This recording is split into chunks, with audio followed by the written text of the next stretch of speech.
بسم اللہ الرحمن الرحیم۔ السلام علیکم۔ اما بعد فاعوذ باللہ من الشیطان الرجیم۔ بسم اللہ الرحمن الرحیم۔ وانتم عاکفون فی المساجد، صدق اللہ مولانا العظیم۔ چونکہ رمضان کا آخری عشرہ چل رہا ہے،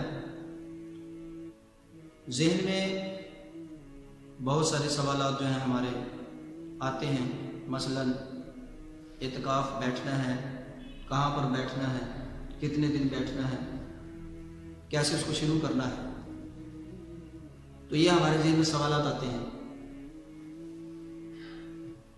تو ان سوالوں کو یکجا کر کے ہم نے یہ سوچا کہ ایک عنوان کے تحت اس کو جمع کر دیا جائے۔ اس عنوان کو شروع کرنے سے پہلے اگر آپ کو ہماری ویڈیو سے استفادہ ہو رہا ہے تو آپ سبسکرائب بھی کر دیں اور بیل آئیکن کو بھی پریس کر دیں۔ اعتکاف کی اہمیت کا اندازہ اس سے لگایا جا سکتا ہے کہ نبی کریم صلی اللہ علیہ وسلم نے اپنی ساری زندگی اعتکاف فرمایا۔ آخری رمضان میں بھی نبی پاک صلی اللہ علیہ وسلم نے اعتکاف فرمایا، اور نبی پاک صلی اللہ علیہ وسلم نے جس رمضان اعتکاف نہیں فرمایا تو پھر شوال میں دوبارہ سے اس کا اعادہ بھی کیا۔ اور علماء کرام لکھتے ہیں کہ اعتکاف کی اہمیت کا اندازہ سے بھی لگایا جا سکتا ہے کہ اس میں شب قدر آتی ہے۔ تو انسان کے لیے کتنی خوش قسمتی کی بات ہے کہ یکسوئی بھی حاصل ہو جائے، آخری عشرے کو بھی پالے اور شب قدر بھی پالے۔ کتنی بڑی بات ہے۔ اور اعتکاف کی اہمیت کا اندازہ ہم اس سے بھی لگا سکتے ہیں کہ شب قدر جو ہے وہ رمضان المبارک میں ہی ہے، اور اس کے متعلقہ قرآن کریم اللہ پاک کے ارشاد ہے کہ لیلۃ القدر خیر من الف شہر۔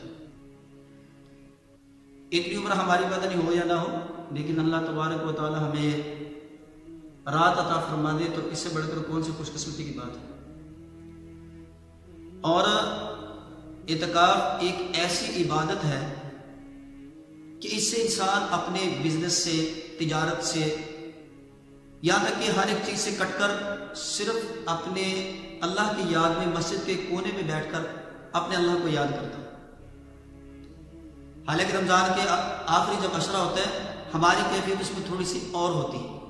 مثلا ہم کیا کرتے ہیں، رمضان کا جب پہلا عشرہ ہوتا ہے تو ہماری جو تجارت پہلے کم تھی رمضان میں بڑھی، پہلے عشرے میں تھوڑی سی کم تھی، پھر دوسرے عشرے میں تھوڑی سی اور زیادہ ہو، تیسرے عشرے میں ذرا اس کو اور پروموٹ کیا، تھوڑی سی اور زیادہ ہو۔ مثلا ہم نے بچوں کے کپڑے لینے تو آخری عشرے میں، ہم نے گھر کا جو ساز و سامان لینا وہ بھی آخری عشرے میں، گھر کی صفائی آخری عشرے میں، یہ دیواروں کو رنگ و روغن جو زیب و زینت کر رہی ہے بھی ہم آخری عشرے میں کرتے ہیں۔ حالانکہ یہ جو آخری عشرہ ہے اللہ کی عبادت کا ہے، اس میں ہم نے اپنے اللہ کو راضی کرنا ہے، تو اس میں ہم اس میں لگ جاتے ہیں۔ تو رمضان میں جو اعتکاف آتا ہے یہ ایسی اللہ کی عبادت ہے کہ اس میں ہم یکسو ہو کر اپنے اللہ کو راضی کر سکتے ہیں۔ اور اعتکاف کے متعلقہ یہ بات ذہن میں رکھ لیں، اعتکاف ایک ایسی عبادت ہے کہ جس میں انسان خالص طور پر اللہ سے محبت، اللہ پر توکل اور اللہ کی ذات سے لو لگانے کا یہ بہترین ذریعہ ہے اعتکاف۔ اس لیے ہمیں چاہیے کہ ہم اعتکاف ضرور کریں، تاکہ گناہ کر کر کے ہمارا دل جو سیاہ ہو چکا ہے، بلیک ہو چکا ہے، اس پر جو گناہوں کی سیاہی چڑھ چکی ہے، ہم اس کو کیا کر لیں، اعتکاف میں بیٹھ کر اپنے دل کو قلب سلیم کر لیں، تاکہ یہ ہر طرح سے آئینے کی طرح ہو جائے اور اس میں اللہ کی یاد سما سکے۔ اللہ تبارک و تعالیٰ ہم سب کا حامی و ناصر ہو۔ اگلی ویڈیو میں انشاءاللہ تعالیٰ ہماری پھر ملاقات ہوگی۔ والسلام۔ اگر آپ کو ہماری یہ ویڈیو پسند آئی ہے تو اس کو لائک اور شیئر ضرور کیجیے گا، اور آپ کے بالکل اسکرین کے داہنی طرف سبسکرائب کا بٹن ہے، اس کو بھی کلک کریں اور بیل آئیکن کے جتنے بھی نوٹیفیکیشن ہیں اس کو بھی کلک کر دیں تاکہ آپ کو ہماری آنے والی نئی اسلامی معلومات آسانی سے فراہم ہو سکے۔